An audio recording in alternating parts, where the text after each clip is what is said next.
and thank you for joining me in this read-along as we continue working our way through the education of Henry Adams. The word education appears hundreds of times in the book of The Education of Henry Adams. The word education appears almost every few paragraphs because almost every few paragraphs Henry Adams reflects on what he's describing, on this narrative, on his autobiography, and he asks himself, what did I learn from this? What did I profit from this? And as we'll see as we continue in this read-along, the word education takes on many different valences. It has many different connotations.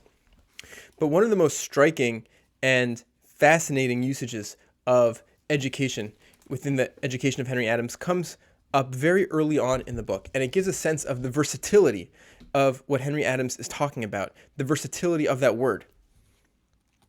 At this point, Henry Adams is about 12 years old. We've learned a little bit about his childhood, about his parents. We've learned about his relationship with his grandfather, John Quincy Adams.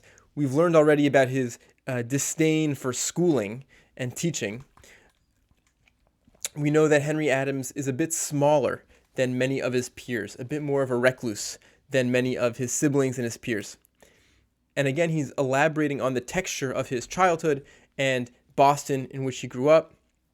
And he writes, quote, "Every boy from the age of 7 fell in love at frequent intervals with some girl, always more or less the same little girl, who had nothing to teach him, or he to teach her, except rather familiar and provincial manners, until they married and bore children to repeat the habit. The idea of attaching oneself to a married woman, or of polishing one's manners to suit the standards of women of 30, could hardly have entered the mind of a young Bostonian, and would have scandalized his parents. From woman, the boy got the domestic virtues and nothing else. He might not even catch the idea that woman had more to give.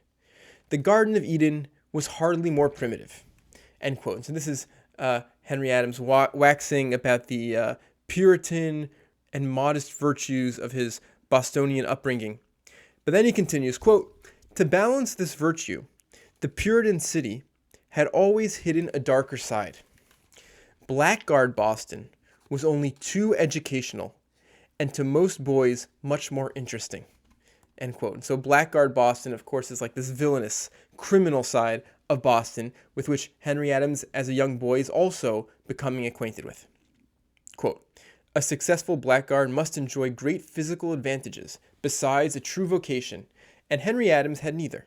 But no boy escaped some contact with vice of a very low form.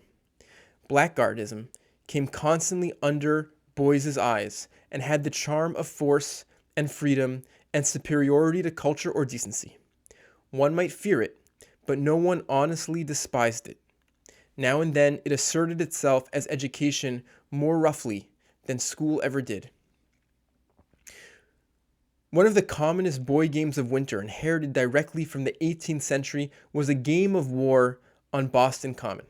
End quote. And I'll just interject here and say one of the reasons I love reading books of history, autobiographies, biographies from this time period is, of course, to project myself into history and to ask, how has my childhood changed? How has our world changed? In what ways are we similar? In what ways are the tendencies of young boys unchanged? And in what ways is our context in society and the things we do and the way which we play, has that changed?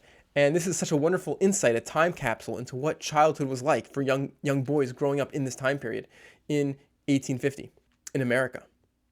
So, continuing, one of the commonest boy games of winter, inherited directly from the 18th century, was the game of war on Boston Common. In old days, the two hostile forces were called North Enders and South Enders. In 1850, the North Enders still survived as a legend, but in practice, it was a battle of the Latin School against all comers, and the Latin School for Snowball included all the boys of the West End. Whenever, on a half-holiday, the weather was soft enough to soften the snow, the Common was apt to be the scene of a fight, which began in daylight, with the Latin School in force rushing their opponents down to Tremont Street, and which generally ended at dark, by the Latin School dwindling in numbers and disappearing. As the Latin School grew weak, the roughs and young blackguards grew strong. As long as snowballs were the only weapon, no one was much hurt, but a stone may be put in a snowball, and in the dark, a stick or a slingshot in the hands of a boy is as effective as a knife. One afternoon, the fight had been long and exhausting.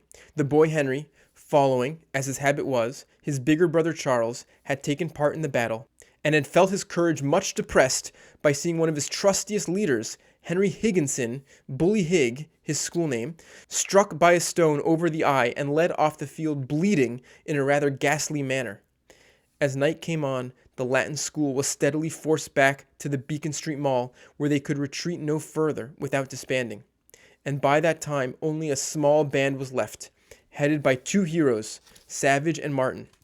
A dark mass of figures could be seen below, making ready for the last rush, and rumor said that a swarm of blackguards from the slums, led by a grisly terror called Conky Daniels with a club and a hideous reputation, was going to put an end to the Beacon Street cowards forever.